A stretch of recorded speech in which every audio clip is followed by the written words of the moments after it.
नमस्कार, स्वागत है आपका। एफएम न्यूज देख रहे हैं आप और मैं हूं आपके साथ लता। बुलेटिन की शुरुआत करेंगे इस वक्त की बड़ी खबर के साथ, जहां उत्तराखंड बोर्ड परीक्षा में छात्राओं ने परचम लहराया है, जिसमें शिक्षा मंत्री डॉक्टर धन सिंह रावत ने बोर्ड का जो रिजल्ट है वो जारी किया है। 12वीं में हरिद्वार की दिया राजपूत ने बाजी मारी है। तो वहीं 10वीं की परीक्षा की अगर बात की जाए तो मुकुल सिलस्वाल ने टॉप किया है। 10वीं की परीक्षा में 77.74% छात्र पास हुए हैं। 12वीं की परीक्षा में कुल 82.63% छात्र पास हुए हैं। इसके अलावा 10वीं की अगर बात की जाए तो आपको बताएं कि 1,29,778 अभ्यर्थियों ने परीक्षा दी है। और वहीं अगर 12वीं की बात की जाए 1,13,164 अभ्यर्थियों ने परीक्षा दी है।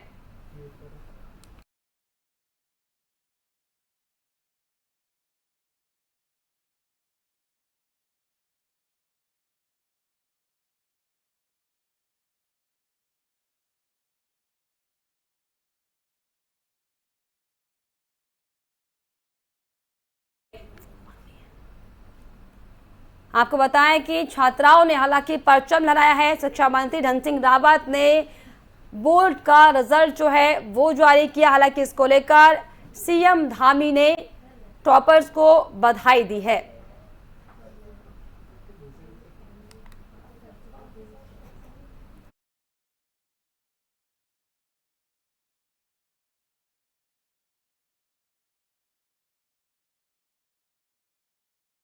तो उत्तराखंड बोर्ड की परीक्षाओं में 12वीं कक्षा में हरिद्वार की दिया राजपूत ने 97% अंक लाकर पूरे प्रदेश में टॉप किया है। प्रदेश में पहले स्थान पाने वाली दिया राजपूत हरिद्वार के सरस्वती विद्या मंदिर इंटर कॉलेज की छात्रा है।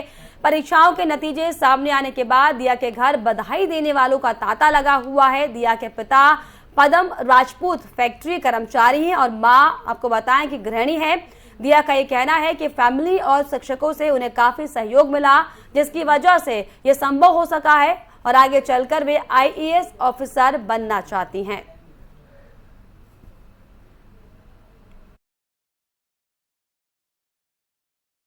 बहुत ही ज़्यादा खुशी हो रही है। यकीन ही नहीं हो रहा है अभी तक भी कि मैंने टॉप किया है। ऐसा लग रहा है एक सपना है कि मैंने सोचा था कि मेरिट लिस्ट में तो आऊँगी, पर ये नहीं सोचा था कि पूरे उत्तराखंड में टॉप करूँगी। तो बहुत बहुत ज़्यादा खुशी हो रही है। यकीन ही नहीं हो रहा है, एकदम ऐसा लग रहा है सपना सा पूरा हो गया है। प्रदेश का भी कितनी बहुत ज़्यादा खुश है, सभी बहुत खुश है। स्कूल वाले, टीचर्स, मम्मी पापा, पूरी फैमिली, आस पड़ोस वाले सब बहुत बहुत ज़्यादा खुश है। तो उन्हें देख के मुझे भी बहुत बहुत ज़्यादा खुशी हो रही है।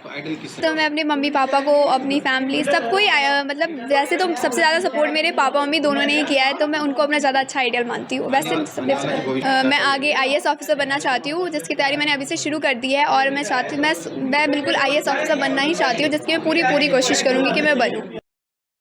चलिए आगे बढ़ेंगे। तो हाईस्कूल में मुकुल की पहली और आयुष की दूसरी रैंक। हाईस्कूल परीक्षा में थौलधार ब्लॉक के सुभाष इंटर कॉलेज के छात्र मुकुल सिलस्वाल ने प्रदेश में पहली रैंक हासिल की है, जबकि इसी विद्यालय की आयुष जया जुयाल ने प्रदेश में दूसरी रैंक हासिल की है। मुकुल ने बताया कि वो सेना में अफसर बनना चाहते हैं और वहीं आयुष का सपना डॉक्टर बनने का है। आपको बताएं कि थौलाधार ब्लॉक के कैंचू गांव निवासी मुकुल सिलस्वाल के पिता राकेश सिलस्वाल पूर्व प्रधान हैं और मां पूजा कमान में दुकान चलाती हैं। मुकुल ने बताया कि वो प्रतिदिन 5 घंटे पढ़ाई का नियम फॉलो करते हैं और उसके बाद सुबह के समय क्रिकेट खेलने का समय निर्धारित किया था। वहीं मुकुल का भाई अतुल आपको बताएं कि बादशाही हॉल एसआरटी परिसर में बीएससी द्वितीय वर्ष का छात्र है।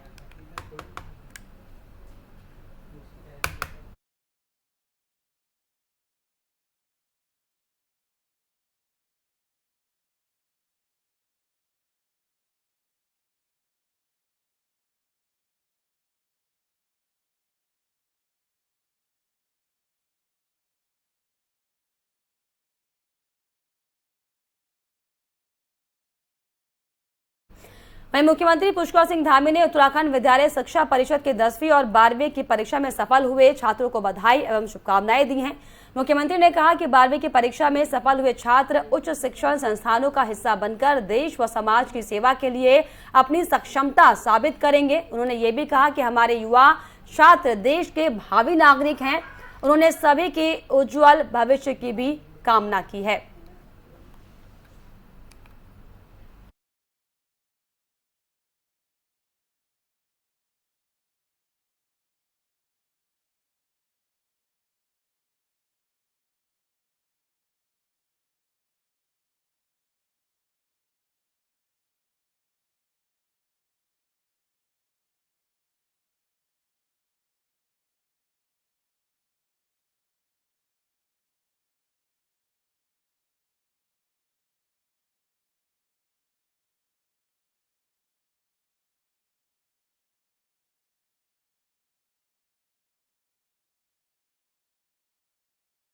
चलिए आगे बढ़ेंगे बड़ी खबर की ओर। सीएम धामी देहरादून में सांस्कृतिक कार्यक्रम में शामिल होंगे।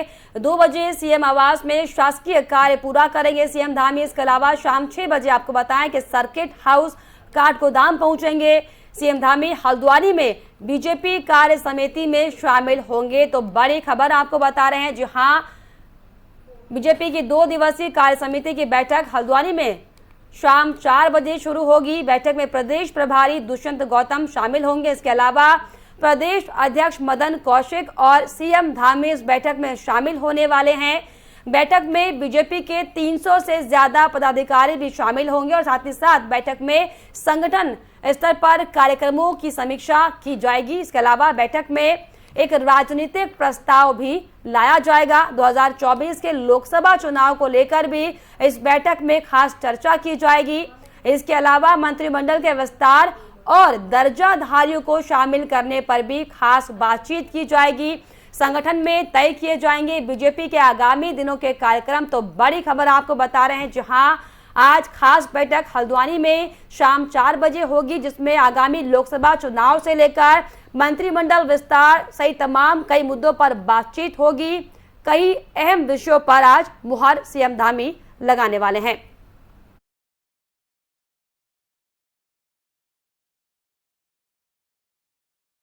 पर खास जानकारी के लिए हमारे संवाददाता अजय पांडे हमारे साथ जुड़ गए। जी अजय, आज खास बैठक हल्द्वानी में होने वाली जिसमें आगामी लोकसभा चुनाव और मंत्रिमंडल के विस्तार को लेकर खास चर्चा होगी, क्या कुछ जानकारी? देखिए, उत्तराखंड बीजेपी की कार्य समिति की बैठक समय समय पर होती रहती है और अब चूंकि ये बैठक काफी इसलिए महत्वपूर्ण मानी जा रही है क्योंकि सरकार को अब तेजी से काम करना है। मुख्यमंत्री पुष्कर सिंह धामी अपना जो चुनाव है वो जीत गए हैं और इसके साथ ही साथ प्रदेश में कैबिनेट का जो विस्तार करना है, क्योंकि अभी 3 पद खाली हैं, तो उनमें कौन कौन से नेताओं को, विधायकों को उसमें शामिल किया जाएगा, इसको लेकर के भी आज की जो बैठक है इसमें चर्चा होगी। और इस बैठक में बीजेपी के जो तमाम बड़े नेता हैं वो सारे मौजूद रहेंगे। प्रदेश प्रभारी दुष्यंत गौतम बैठक में शामिल होंगे, प्रदेश अध्यक्ष मदन कौशिक शामिल होंगे। इसके साथ साथ मुख्यमंत्री पुष्कर सिंह धामी भी शाम को इस बैठक में शामिल होने के लिए पहुंच रहे हैं, क्योंकि ये 2 दिनों तक कार्य समिति की बैठक चलेगी। 300 से अधिक बीजेपी के जो वरिष्ठ नेता हैं कार्य समिति में भाग लेने वाले हैं और इस बैठक में प्रदेश के विकास को लेकर के आगामी दिनों में बीजेपी का क्या रोल होगा इस पर लेकर के चर्चा होगी। इसके साथ साथ राज्य स्तर के जो मंत्री बनाए जाने हैं, दर्जाधारी जो मंत्री बनाए जाने हैं, उनको लेकर के भी इस बैठक में बातचीत होगी कि कैसे आगे कौन कौन से नेताओं को इस में शामिल किया जाएगा। वाकई तो अजय, जिस तरीके से अगर मंत्रिमंडल के बदलाव की चर्चा है तो क्या ये माना जाए कि अब जिस तरीके से कैलाश गहतोड़ी को राज्यसभा भेजने की अटकलें लगी थी लेकिन कल्पना सैनी को बीजेपी ने भेजा, लेकिन क्या अब ये माना जाए कि अब मंत्रिमंडल में कैलाश गहतोड़ी को कोई तोहफा दिया जाएगा? देखिए, जहाँ तक उम्मीद है कैलाश गहतोड़ी को दर्जाधारी मंत्री बनाया जाएगा, यानी कि जो बीजेपी के वरिष्ठ नेताओं को सरकार में शामिल करने की कवायद होगी, उसमें कैलाश गहतोड़ी का नाम तय है कि उनको कैबिनेट स्तर का मंत्री का चार्ज जरूर दिया जाएगा। उनको इस तरह से जो दर्जाधारी मंत्री बनाया जाता है उनको दर्जाधारी मंत्री बनाया जाएगा, क्योंकि बीजेपी के अक्सर चौंकाने वाले फैसले किए जाते हैं और इसी का परिणाम रहा है कि राज्यसभा के चुनाव को लेकर के जिस तरह की अटकलें पहले लगाई जा रही थी, तमाम तरह के कयास लगाए जा रहे थे, उन सारे कयासों को अलग बताते हुए बीजेपी हाईकमान ने अपना एक फैसला किया है।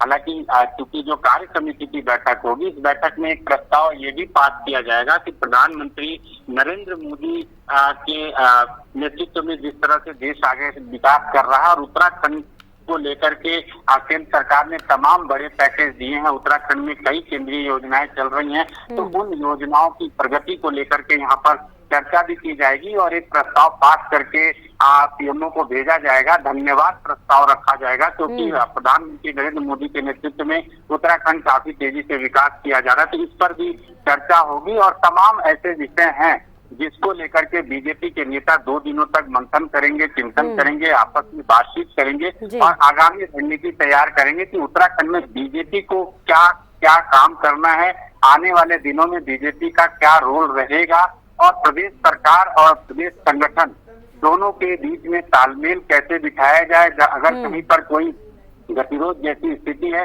तो उसको कैसे दूर किया जाए, क्योंकि दर्जाधारी जो मंत्री बनाए जाएंगे तो उसमें तमाम ऐसे नेता भी वंचित रह जाते हैं जिनको आने वाले समय में जिनको उम्मीद रहती है कि उनको सरकार में दायित्व मिलेगा, लेकिन जब दायित्व नहीं मिलता है तो कई बार नाराजगी भी देखने को मिलती है। तो इस तरह की अगर ऐसी स्थितियां आती हैं तो उनसे कैसे निपटेंगे, नाराज नेताओं को कैसे मनाएंगे, क्योंकि जो लंबे समय से पार्टी के लिए मजबूती के साथ काम करते रहे हैं, पार्टी के लिए जुटे रहते हैं, डटे रहते हैं, चुनाव के प्रचार के समय में भी वो काफी मुस्तैदी से काम करते रहे, और कई ऐसे नेता जिनको टिकट के वितरण के समय में उम्मीद थी कि विधानसभा चुनाव में टिकट मिलेगा, लेकिन उनको टिकट नहीं मिला है। तो ऐसे में उन नेताओं को दर्जाधारी मंत्री बनाया जाता है, सरकार में दायित्व दिया जाता है, ताकि तो अजय, जिस तरीके से हालांकि 2 दिवसीय कार्य समिति की एक खास बैठक है, इसमें बीजेपी के नेता जो है तमाम शामिल होंगे, किस तरीके से पार्टी को मजबूत किया जाए, खास रणनीति बीजेपी को लेकर बनाई जाए, क्या इसी पर चर्चा होगी या फिर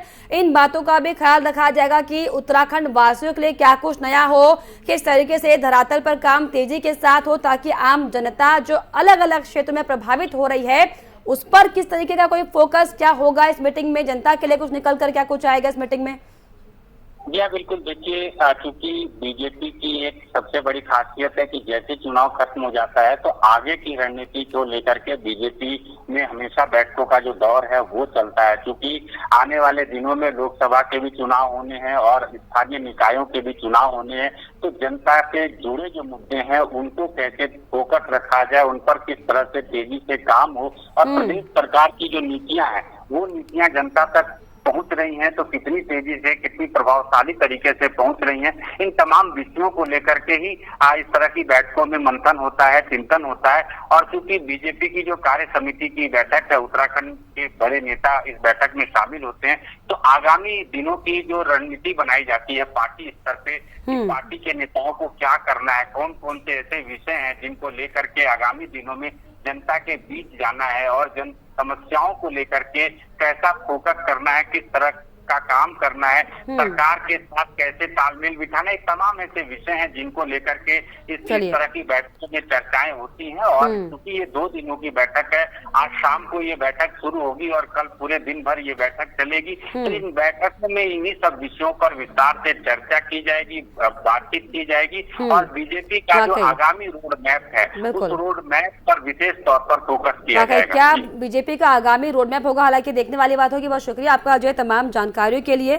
तो बीजेपी कार्य समिति की 2 दिवसीय बैठक हल्द्वानी में है, जिसमें साफ तौर पर पार्टी को मजबूत करने के साथ साथ जनता के लिए किस तरीके के फैसले लिए जाएं इस पर खास मंथन किया जाएगा। इसके अलावा लोकसभा चुनाव और मंत्रिमंडल विस्तार में बदलाव को लेकर, दर्जा राज्य मंत्री को लेकर भी खास फैसला और चर्चा इस दौरान किया जाएगा।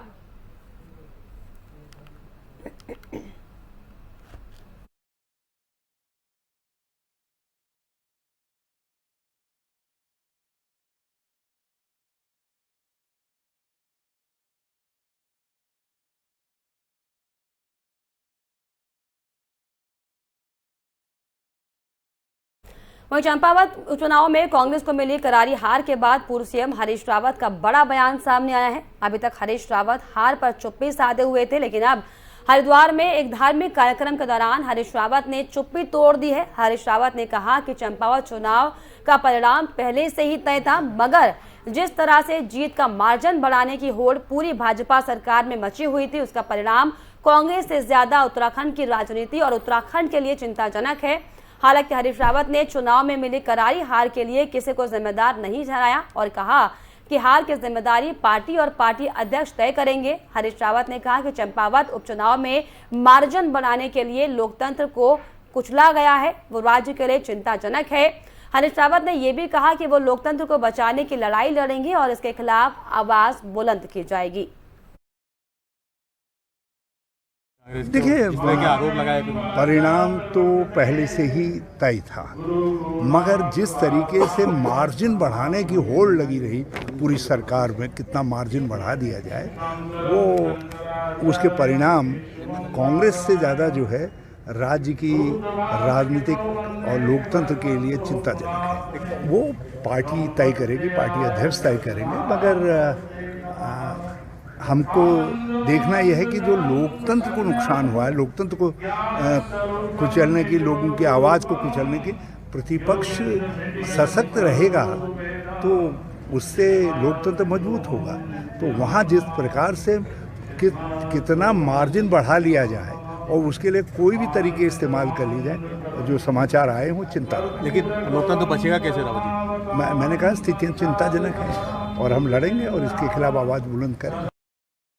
और अब खबर हरिद्वार से, जहां पर हरिद्वार के भगत सिंह चौक पर सर्व समाज संगठन की ओर से कैंडल मार्च निकालकर पंजाब सरकार को जगाने के लिए व सिद्धू मूसेवाला को इंसाफ दिलाने के लिए सर्व समाज संगठन की ओर से कैंडल मार्च निकालकर उनकी हत्या करने वालों को सजा दिलाने के लिए सरकार से मांग की गई है। साथ ही साथ सिद्धू मूसेवाला की आत्मा शांति के लिए भगत सिंह चौक पर अरदास भी की गई है। सर्व समाज संगठन की ओर से कैंडल मार्च निकालकर सिद्धू मूसेवाला को शांतिपूर्ण श्रद्धांजलि दी गई। सर्व समाज संगठन के साथ आए वरिष्ठ किसान नेता सुभाष सिंह ढिल्लों ने कहा कि सिद्धू मूसेवाला की गोली मारकर हत्या की गई है और अभी तक हत्यारे पकड़े नहीं गए हैं। उन्होंने ये भी कहा कि उनकी हत्या के मामले को लेकर केंद्र की सरकार सीबीआई जांच करवाएगी और जो भी हत्या का दोषी होगा उनको फांसी की सजा दी जाए।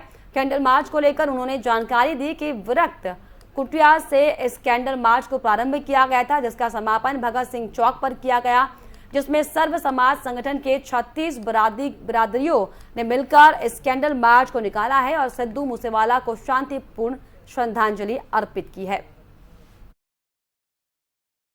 गोलियां मार के कत्ल कर दिया गया पंजाब में, उनकी आत्मा की शांति के लिए हरिद्वार की पूरी संगत की तरफ से 36 बिरादरियों की तरफ से यह कैंडल मार्च निकाला गया है, जो कि वृक्ष कुटिया गुरुद्वारा साहब से शुरू होकर भगत सिंह चौक में इसका समापन किया गया। उसके बाद यहाँ पे अरदास की गई है उनकी आत्मा की शांति के लिए और हम ये सरकार से मांग करते हैं कि उसकी सीबीआई जांच करवा के सेंटर सरकार अपने देखरेख में उसकी जांच करवाए, क्योंकि पंजाब सरकार बिल्कुल विफल हो चुकी है। सेंट्रल सरकार अपनी देखरेख में उसकी जांच करवाए जो गोलियां मार के कत्ल कर।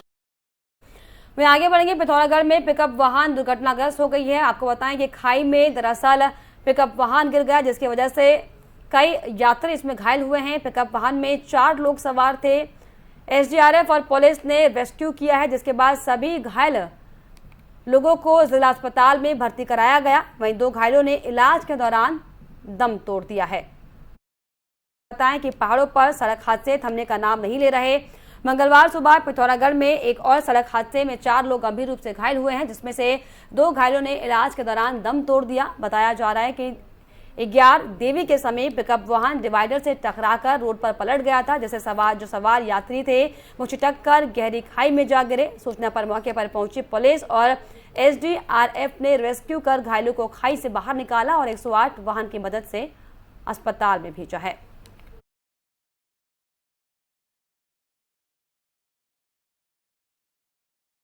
और इसी के साथ इस बुलेटिन में फिलहाल इतना ही। देश और दुनिया की तमाम खबरों के लिए आप देखते रहिए एफएम न्यूज। नमस्कार।